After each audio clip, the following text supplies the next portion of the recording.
అసలు ఈ good cholesterol ఏంటి, బ్యాడ్ కొలెస్ట్రాల్ ఏంటి? మనం తిన్న తర్వాత మన బాడీలో ఉన్న ఫ్యాట్ ఉంటుంది కదా, అది ఫ్యాట్ అరిగిన తర్వాత బ్లడ్లోకి అబ్జర్వ్ అవుతుంది. ఆ అబ్జర్వ్ అయిన తర్వాత బాడీ పార్ట్స్లో ఎక్కడెక్కడ అవసరమో అక్కడక్కడికి చేరిపోతుంది. దాని తర్వాత అదంతా కలిపి లివర్లోకి డిపాజిట్ అవుతుంది. ఇప్పుడు ఇక్కడి నుంచి బాడీలో ఉండే ప్రతి సెల్కి లివరే సప్లై చేస్తుంది. లివరు మనం కొలెస్ట్రాల్ సప్లై చేసేటప్పుడు కొలెస్ట్రాల్ అనేది ఒక ఆయిల్ డ్రాప్లెట్లా ఉంటుంది, అది బ్లడ్లో కలవదు. అందుకని లివర్ నుంచి బాడీ పార్ట్స్కి ట్రాన్స్పోర్ట్ చేయడానికి లైపోప్రోటీన్స్ అని ఒక క్యారియర్ వెహికల్స్ ఉంటాయి అన్నమాట.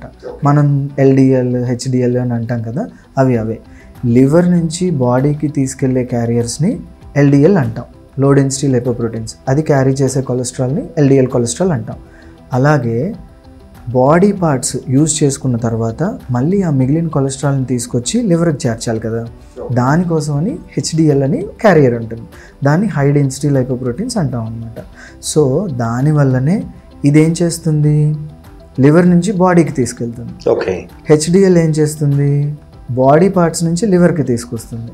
దీని తాలూకా ఇంకో ఇంపార్టెంట్ ఫంక్షన్ ఏంటి అని అంటే బాడీలో అక్కడ ఇక్కడ కొలెస్ట్రాల్ పేరుకుపోకుండా తెచ్చి లివర్లో పెట్టేస్తుంది. అందుకనే దీన్ని గుడ్ కొలెస్ట్రాల్ అన్నారు.